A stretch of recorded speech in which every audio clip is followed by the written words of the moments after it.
Hey guys, in this episode with Ming from Apiari, we talked about our journey from China to Singapore, from Singapore to the US as an 18-year-old, first time coming to the US, what her experiences were. We also dived into her experience in school in the US compared to her school experiences in China and Singapore, and what the differences she felt were like. In addition, we talked about her work as a corporate attorney and what made her want to start Apiari. And then we also talked about her next steps and future goals and what she wants to accomplish in life. I hope you enjoyed this episode. I was doing research around your company and how you kind of started. And I was really fascinated by what you were talking about when you said you wanted to be a human rights lawyer, but you were working in mergers and acquisitions. How did you kind of, with family and kids, right?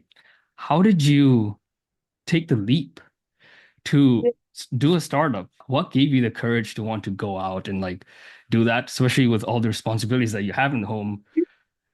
Was getting a nice paycheck at the law firm. Call it like pure foolishness, but Mhm. to leave a very nice paying job for a startup.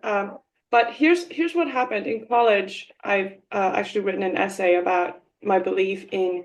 using grassroots development to um, improve or change systemic inequities. My thought at that time as an 18-year-old was we should change the laws, Uh-huh. make this world a better place. Mhm. And after like toiling away for 7 years as a corporate lawyer, I realized, maybe changing the laws wasn't as easy as I had thought. And meanwhile, I had my second child and realized sitting in a conference room at 7 o'clock in the evening, I couldn't find the help I needed All right. to at home while still managing my work. And what I realized was that the current systems in place are not supporting Mhm. women in the workplace or working parents in the workplace in a way that many women are having to leave the workforce to care for their families. Mhm. Fast forward to then the pandemic, we already had Apiary up and running. We were Mhm. a platform at that time catered for working parents to find trusted help. But Mhm. what we really learned was that the current systems were exploiting systemic inequities amongst domestic workers, so nannies and sitters, people who work in your home. Mhm. They're not getting any help from politicians or tech platforms. They are basically the invisible workforce. Kujal, even you mentioned, there's nothing much happening All right. in the domestic workforce. It is a 5 trillion economy and it is broken because politicians and tech platforms and business leaders are focused on one thing, Mhm. money and Mhm. growth, and they're focused on the demand side, and nobody has focused on the supply side.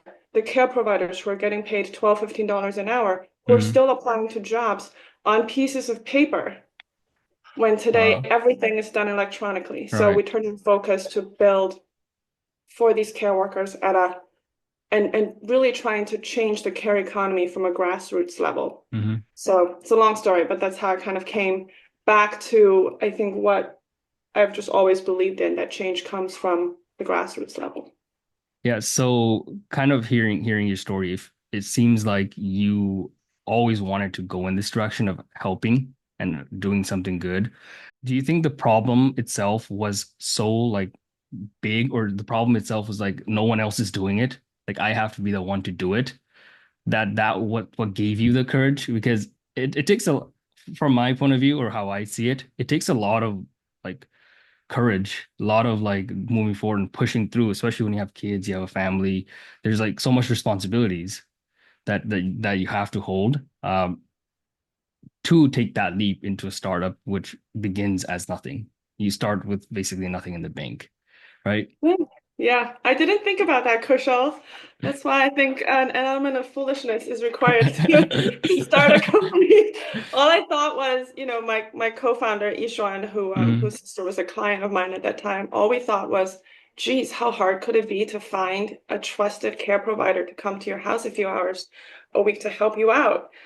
it turned out it was impossible. And we thought, we're two professional women in the workplace. Like Mm-hmm. we could figure this out. How hard is it to create, a platform Mm-hmm. where parents can book care providers within minutes or seconds without having to spend weeks and months interviewing people? That's Mm-hmm. how it started. I didn't really start out to change the system or like make improvements in Mm-hmm. systemic inequities. I really started out thinking like, geez, I need help at home. Like, why can't I just create my own platform for it? And then as we dug deeper, we Mm-hmm. realized where the problem really was. I see. So you guys kind of would this be correct to just I'm just assuming, but would it be correct to say you had started off as like a side project, like a small hobby while you were still working full time? So there wasn't too much of that risk. It was just like let's just give this a try. There seems to be a problem here, and we'll just work Oh, on did this you on know? the side. Yes, that this was Apiary was a weekend project. Every Saturday and Sunday morning, I would bring Hmm. my laptop to the coffee shop at my house. That's like the most exciting part of my work week was the weekend side gig. And now you work on it full time. Yeah, So I did. how do you manage uh kind of being with the kids, family, spending time when your kids are young, to make sure that you give them the time that they need while you're working on a startup that seems like there's endless problems to solve for. It helps, Kushal, that my startup also allows me to find trusted caregivers at home. So, for example, in the afternoons, I have an apiary sitter come in two Hmm. hours, 3 hours to just take my kids to activities. Hmm. Yes, it's quality time I could spend with the kids in the car, but there are trade-offs that I'm willing to make. Instead, I read them bedtime stories.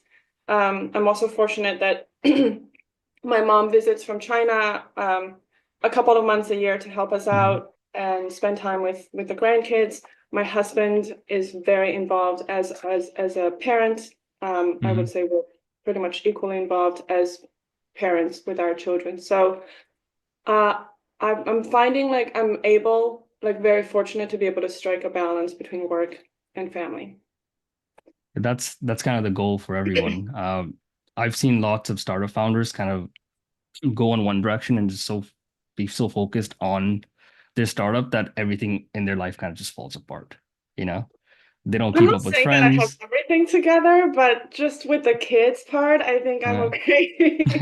Don't ask me about the other stuff, Kushal. Don't ask me when my last doctor's visit was.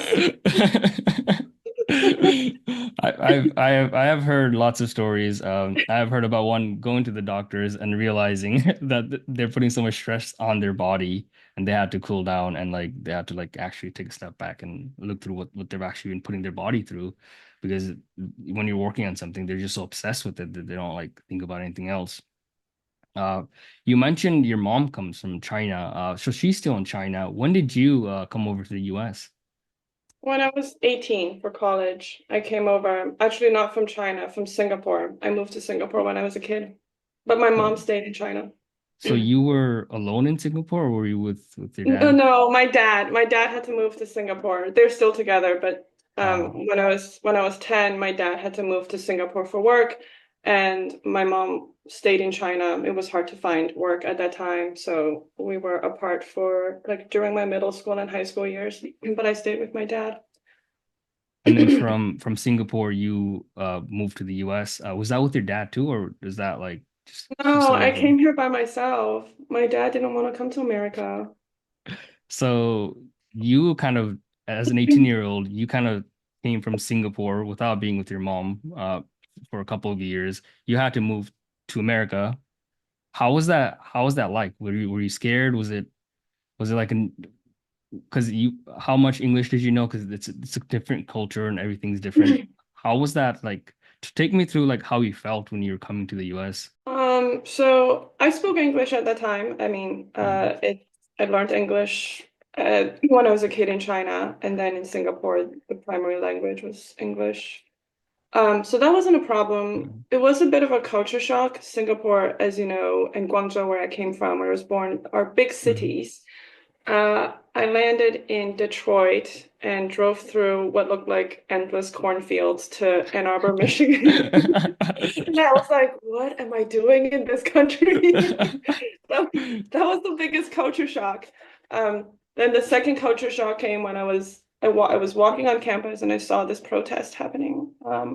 Never seen a protest in my life. I'm like, oh, geez, is this legal? Are we all going to get arrested for speaking our minds? And then I realized, wow, this is the country of many types of freedom, and freedom of speech was one of them. And that was really eye-opening to me.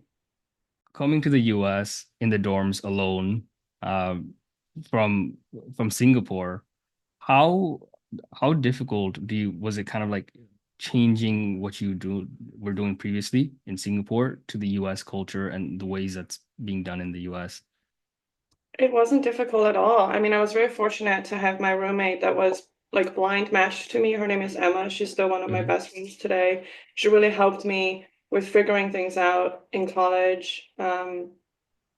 It was just a very nice, warm, welcoming environment.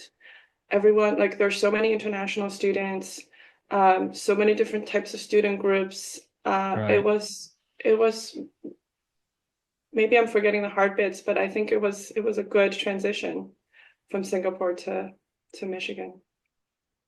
And did you find any differences in like how school was conducted in Singapore and how things happen in the US? Did that like because I know lots of so what I've heard from other people is it's much harder in China and other Asian countries. And when they come to the US, it seems like school is a little bit easier. It's also slow paced. That's what they were telling me. How would you say your experience in school was?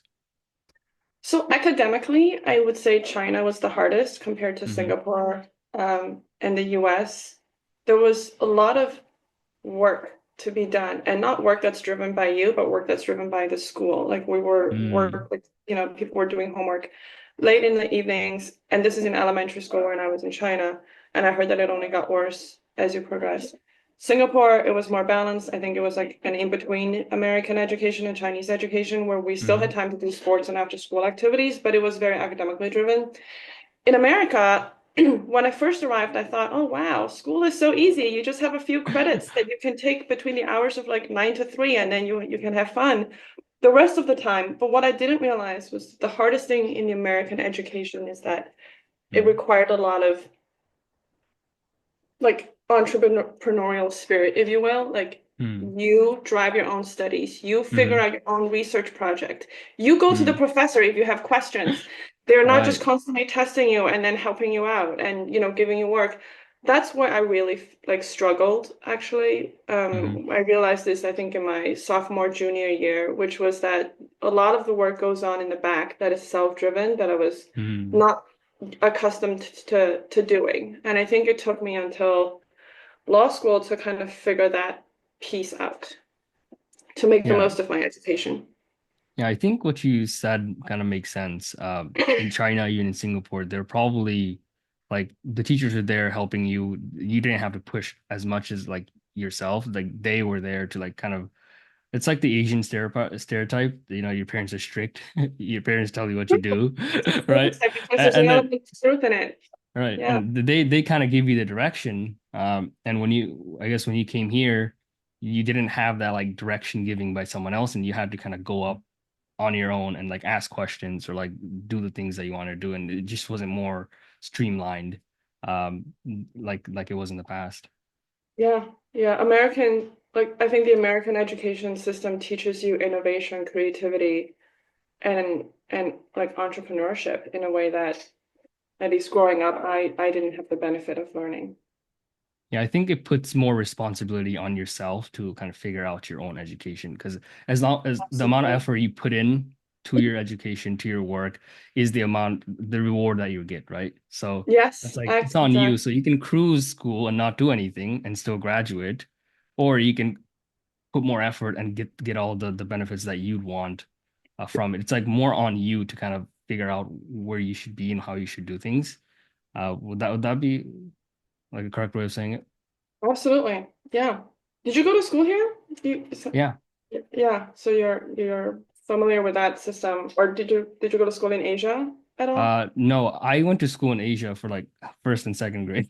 So Okay, okay. I got beaten by a stick.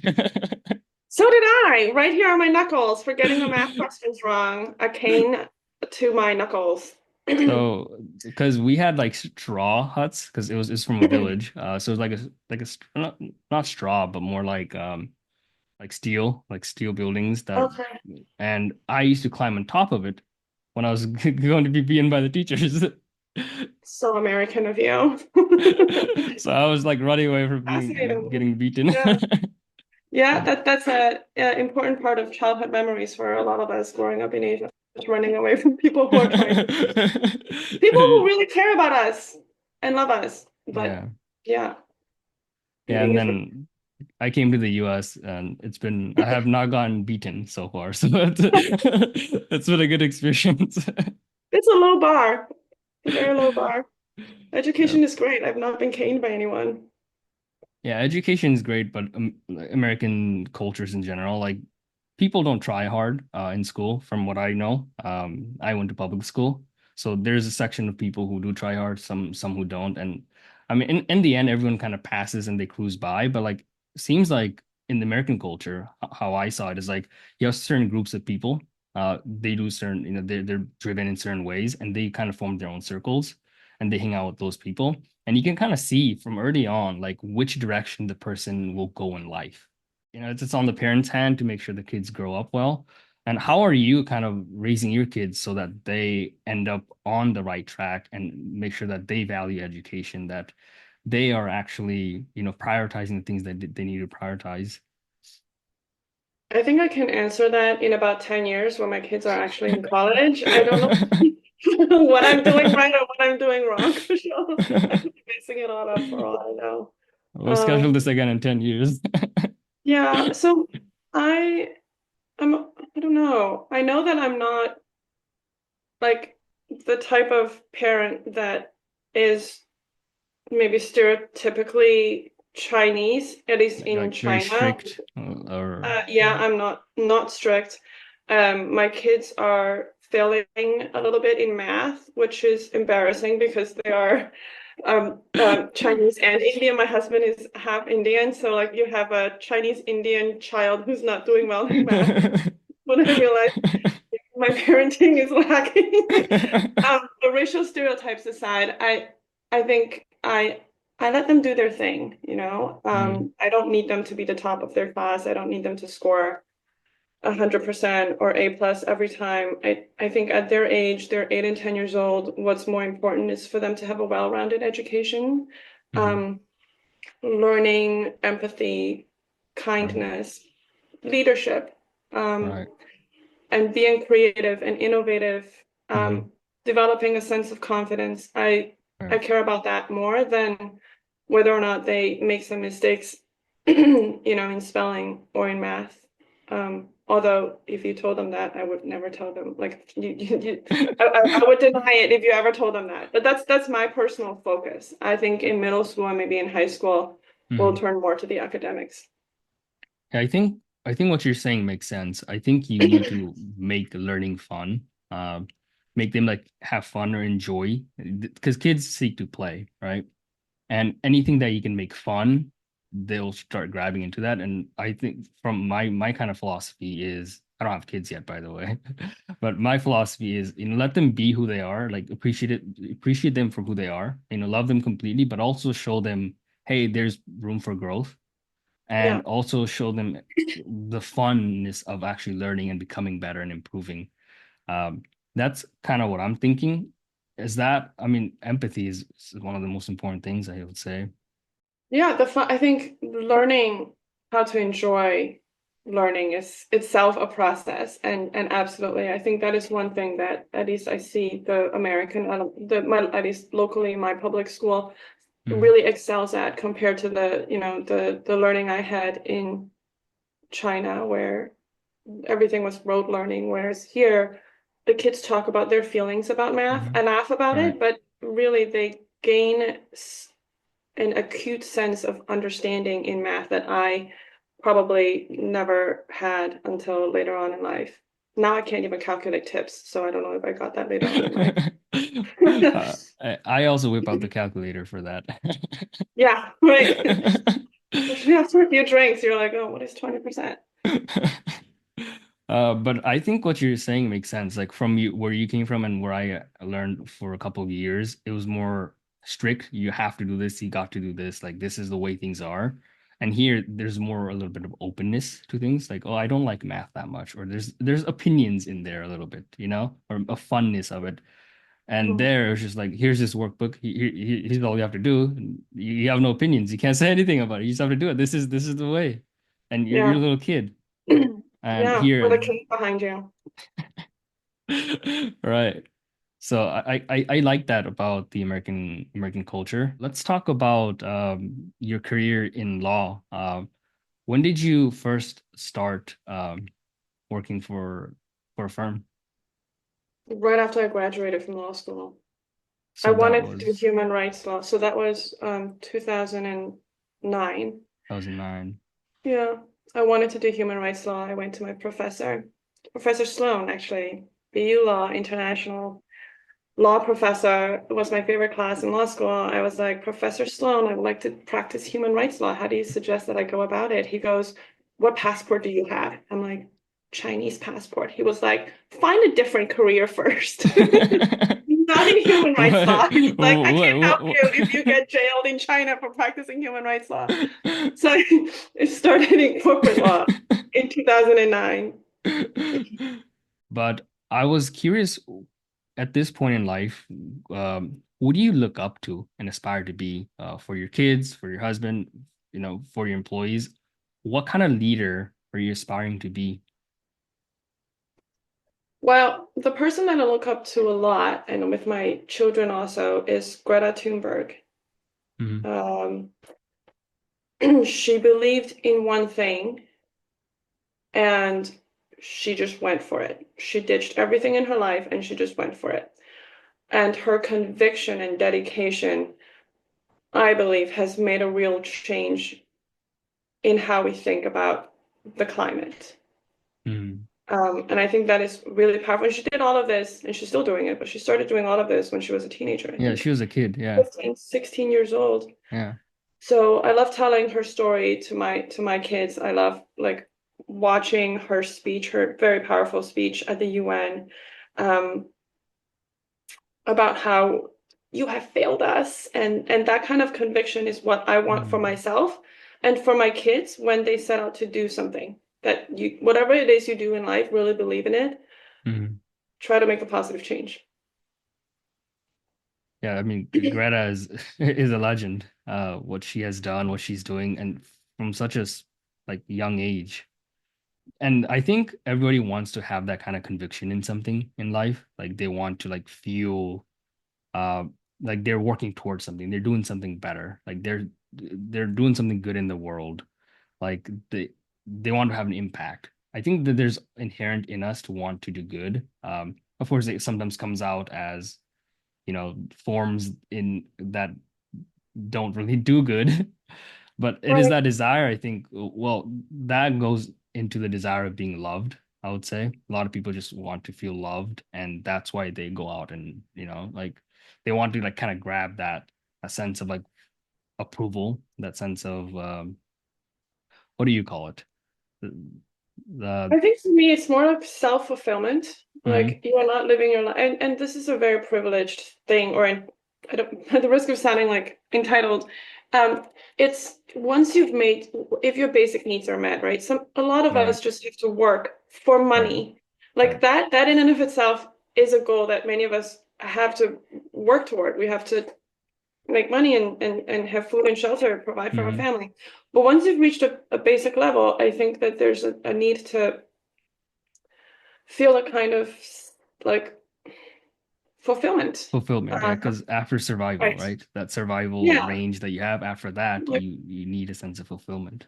what do you live for? Right. Right. And whatever it is that you live for, it it has to have meaning for you. And maybe a part of it is to be loved, but not so much for me. For me, it's just having a mission for myself Hmm. that makes sense. And at the end of my life, that I would have felt okay. I really lived a meaningful life for myself, for my family, and for my community. It's a what is a life worth living? You know, what is a life that at the end of your life in your deathbed, you look back and say, damn, I lived a good life. I'm happy with what I Yeah. did, and I'm glad that I don't regret the choices that I didn't make. You know, like probably starting APRE. You know, if you had not made that choice and you're in a deathbed, you might have regretted stuff like that. There's lots of things in life that I don't know, people should end have up. stayed and tried to make partner at the law firm. I somehow don't think I would have regretted that. You don't think it. I mean, being a partner is a big thing. I mean, you It make is so much money. huge. That's like the Yeah. top of the ladder. Yeah. But I know a person who used to work in consulting, and he saw people like the partners and where they were at, and he kind of questioned throughout like multiple 5 6 years while job hopping multiple jobs every year, because he was unsatisfied. He questioned if he wanted to be like those partners, you know, like overworked, fat, all these things that he was seeing in their lives. So I know many partners at law firms, and I have to say that those people who have made it as partners, Hmm. they work extremely hard and All right. very good at what they're doing, and many of them are happy Hmm. with their work and Hmm. the life that they have chosen. So it's not the life for me, and that's what I realized. Like my sense of fulfillment is different from the people that, Right, right. sought a different path. Right. And your sense of fulfillment, you kind of felt that when you're 18, when you wanted to become a human rights lawyer. Like, in a sense, mergers and acquisition and human rights don't really Yeah, correlate. no, it didn't. I started in corporate law, and one thing led to another. So I strayed very far from my Hmm. wishes to practice human rights law. But where that really came from, and I didn't just develop this when I was 18 in a liberal arts college. I always wanted to do something for people in underprivileged communities because my parents came from a very, I don't want to say underprivileged because in the 60s in China, everybody was poor and hungry. But Hmm. they went through the biggest man-made famine in the history of the world. I have an uncle who died of famine. My parents were the only ones in their respective families to have gone to college.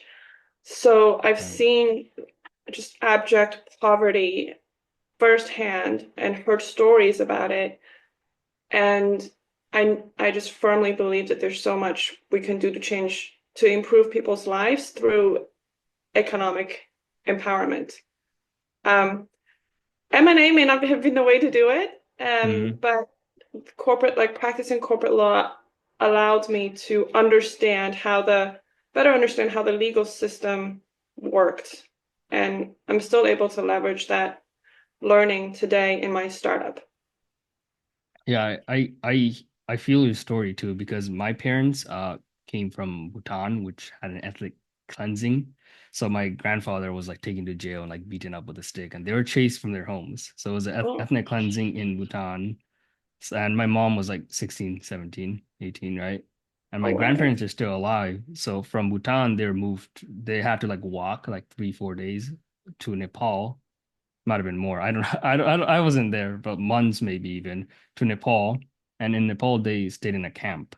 Um, so that was done by UN and the Red Cross. So they stayed in a camp. And so they stayed in a camp for 20 years. And then because they couldn't go back to their home country because they didn't allow them, and then where they were at, Nepal did not allow them. UN had to come with another resource, and then everyone kind of went across the country. So I'm in the US, some people are in Europe, some are in New Zealand. Like everyone kind of went across, wherever the UN took them. So I can like hear your story because what my parents have gone through, and they haven't even gone to college. So like we are the first generations to actually go to college, and seeing the three generations, my grandparents still here, and you can see like how much they've gone through, all the trauma that they have, being beaten, chased out of their homes, right? And my parents not having a home, not being educated. And then our generation, which is in the US, which it's yeah, it's crazy to see like, the disparity between the three generations and how privileged we are and like being able to help people like that. I mean, that's what we have to live for. That's fascinating. I wrote a paper for the opposition leader of Bhutan Hmm. um, when I interned in India back in the law school, back in law school, and I remember thinking that Bhutan had this budding constitutional democracy and that great Hmm. things were going to come out of it. I think that was probably at the same time when, geez, when your family was seeking asylum in Nepal. That is crazy. Have things gotten better I mean, in they've those gotten better places? because, we're in the US now. So For you, for me, yes. Uh, what about for the country? so the country, I mean, so some of the people who've been through that, like they aren't allowed to go back and like visit their homes, where their homes were. Um, That is so sad. uh, I mean, they're working on. So there's still people in jail actually in Bhutan, that that were put in jail at that time, and people here are working to like help free them. And a lot of people talk about Bhutan being the happiest country in the world, but or what do they call it? The happiest A something in the world. measure for happiness. I think Yeah, that your leader believes in the GDP should be measured in gross domestic happiness or something like right. that, right? Yep. Um, But have you ever thought about practicing human rights law, Kushal? that's not like I have to understand myself and what I want or Yeah, like who I am as a person, and that is not the path for me. yeah. So I'm still learning, figuring out who I am and how I want to contribute to society, to life, to what I want to do in life. So still working through that. It seems like it's a process. So you just tackle one small thing at a time, one small thing at a time, and then hopefully you get to the impact that you want to have. But from your story, I mean, I can totally understand. Your family had gone through famine. My family had gone through ethnic cleansing. So, kind of this same boat. I want to do something with all those opportunities that I have, right? And yeah, it's tough. Takes time. Takes time. Where do you see yourself in the next 5, 10, 15 years? Where do you do you still see yourself working at Apiari?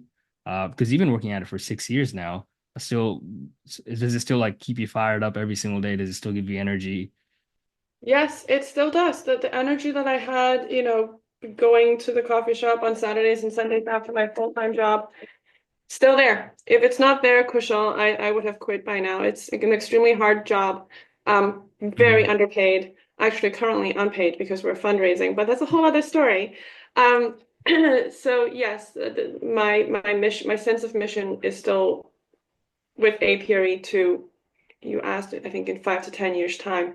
We want to bring Apiary to 5 million care providers in the US Nice. uh, in under 10 years. And what I mean by that is we want to provide access to untapped sources of income to Hmm. domestic workers, institutional insurance, corporate income that nannies and sitters and elder care providers don't currently have access to. We want to bring that to them.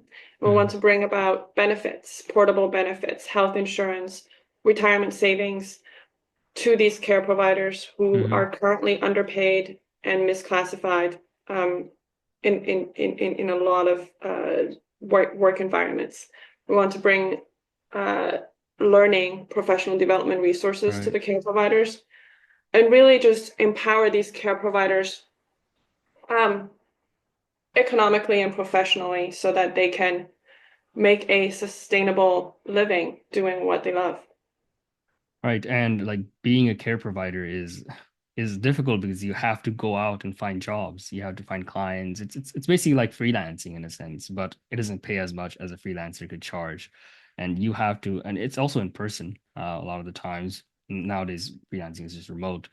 Yeah, and I kind of read upon and what you guys were doing at APRE, and I was like very, very fascinated in what you were doing because it is a very like people need this kind of stuff. It's for their livelihood, and they haven't had these kinds of resources uh, before. Like they need these things that can help their livelihood, and they can work on the things that they want to work on.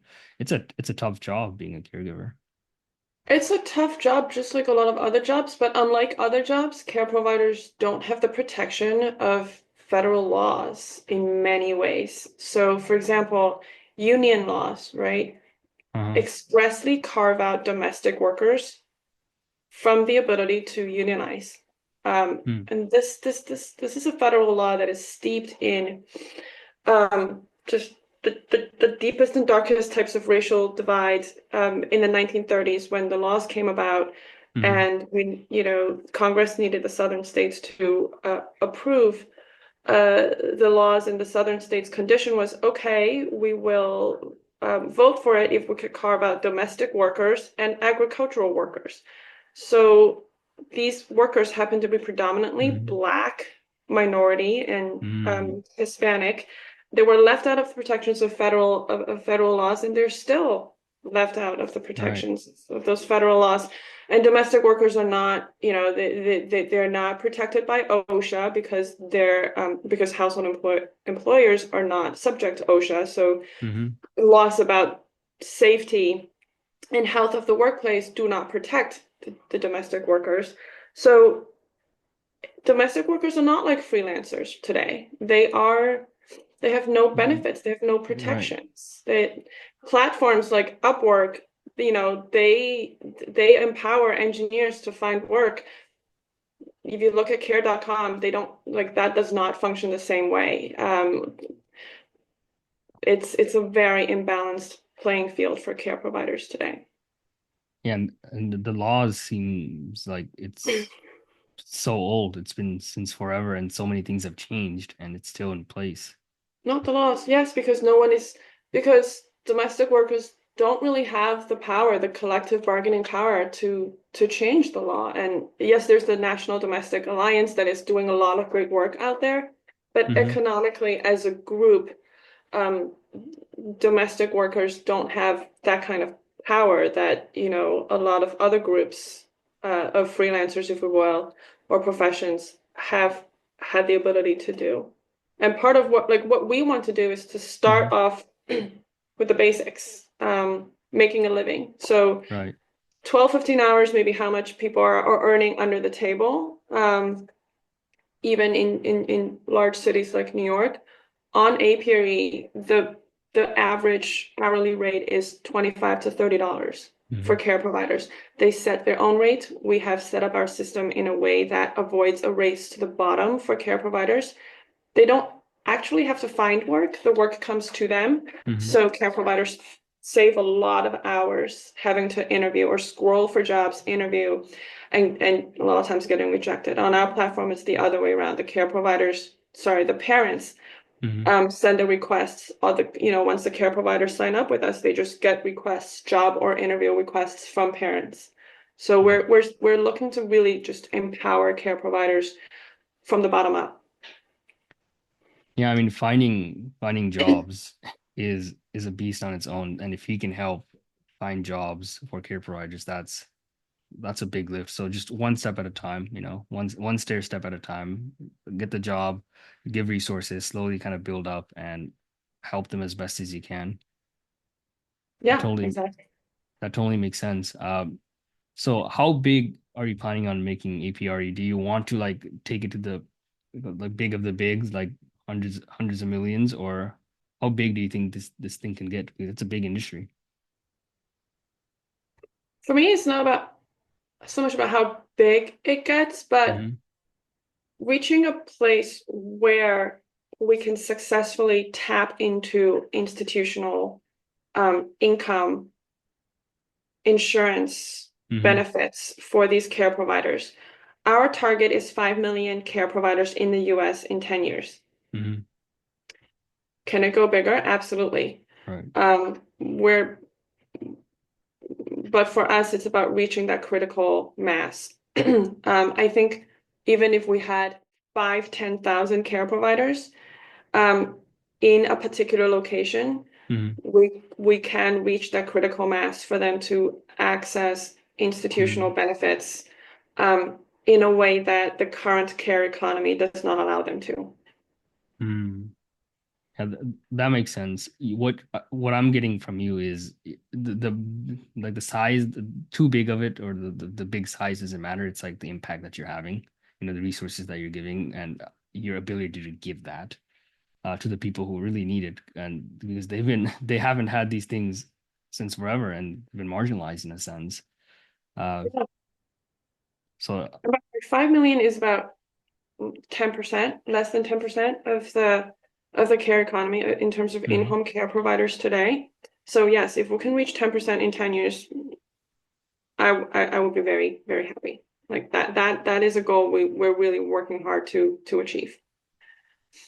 That's awesome. That's I was thinking like I wouldn't be able to like do what you're doing. I mean, I respect what you're doing and being able to give up law to do this thing. It's a startup. You don't have any hopes. I think you said you're not salaried right now or you're not making any money. And it's tough. But I respect the vision that you have. I respect, the impact that you want to make. I think it's a wonderful thing, and hopefully I can become like that one day. So Oh gosh, don't become like me. I Some money doing what you love doing. But thank you. I appreciate the vote of confidence. yeah, it was awesome talking to you. I learned a lot. Likewise. I would love to hear more about what you're doing too, Kushal. And maybe not on this call, but let's chat later. And I would love to hear more about where your interests are and how you're thinking about perhaps building your own business or following your own path. Yeah, well, I can say now we have a little bit of time, but I don't know if it's gonna be part of the Let's podcast. we can cut this. We can cut this out.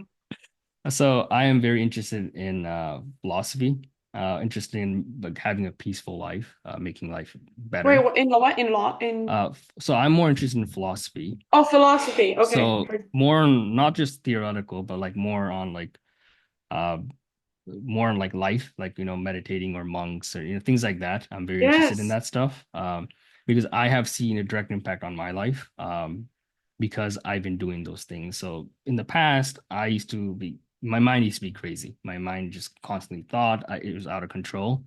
And as I've kind of learned about these things, I realize your mind can start becoming quiet. It's like it's not just like quiet, like it's just gone. It's more like you have space in your head I'm with you. to Yes. you have space in your head to kind of prioritize the things because in the past I talked about this with Christina too. We're bombarded with everything about what you should do, how you should do things, Yes. where you should go in Noise. life. All these noise come in your life, and you define yourself from those noise, and you've never had the chance to sit down or think through who you really are. Who am I? What do I want? Because since you're young, everybody has been telling you this is what's important in life. This is where you should go. This is what you should prioritize. These are the things that are important. Go do these. And people are basically out there in the world just chasing that, and they don't ever get the chance until possibly they're in their deathbed to think, wow, like what did I do with my life? Did I even live? And I Yeah. think a lot of people are going through that. And my mission, or at least I'm going towards that direction, is more on like helping people realize, hey, like all this noise of what everyone is saying is not what you really think. Have you ever like gone to yourself, inside of yourself, because we're afraid to go inside of ourselves. It seems like because there's so much distractions outside, TikTok, social media. There's always a sense of distraction that's keeping you out from what you want in life. It seems like, and I want to help those people kind of get in tune with themselves and figure out, hey, what I was doing previously was not actually aligned with what I want in life. It's not really what I want to do. It is not my highest calling. So what are you And doing actually for it? I'm really, by the way, I joined an ashram 10 years ago and I've been mhm. going back every year and my second career would have been like working in an ashram. So I would love to hear like what are you actually doing to Uh, pursue that goal? Yeah, so I'm volunteering at a daycare center over in it's one of my friends' businesses, and I talk to people there. I'm just more interacting with people, trying to understand. This is a part of it. I'm trying to understand like where this goes. I'm just like trying out waters. I in a sense it feels like I'm also continuing to learn, so I'm like leveling up myself and learning more and more. Uh, Yeah? And it's like when I go and like help people, it's like I could do better, you know? It's like the sense of like I can always do better, and it's like balancing that out. But still, it's more like helping people understand it. I'm not trying to like I'm not trying to like go and like make money off of it or anything. It's just more like I'm trying to express Oh, the myself. moment you start trying to make money out of it, that mission is Yeah. gone. Yep. So just express myself and help in many ways as possible.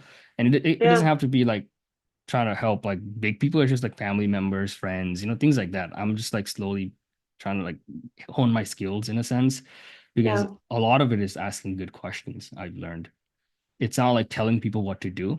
It's like asking the right questions for them to come up to the solution themselves. And it's like a fine art you have to play. But how are you going to fund yourself? You still have to make enough money to keep it going. I'm okay with what I'm doing now for work. I have time to kind of do those things.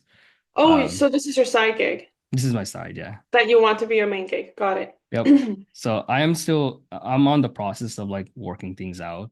Yeah, it was really good talking to you. Hopefully we can catch back up again and have a Yeah, nice chat. likewise. Yes, Thank you. thank you for your time. It was really fun chatting with you too, for You sure. too. Bye. Hey guys, same clothes, same me. I'm doing this as a one-off run, but thank you for watching this episode. If you want to talk and want to hop on the podcast, feel free to message me and we can get something going. I hope you guys enjoy this episode and look forward to future ones. Thank you.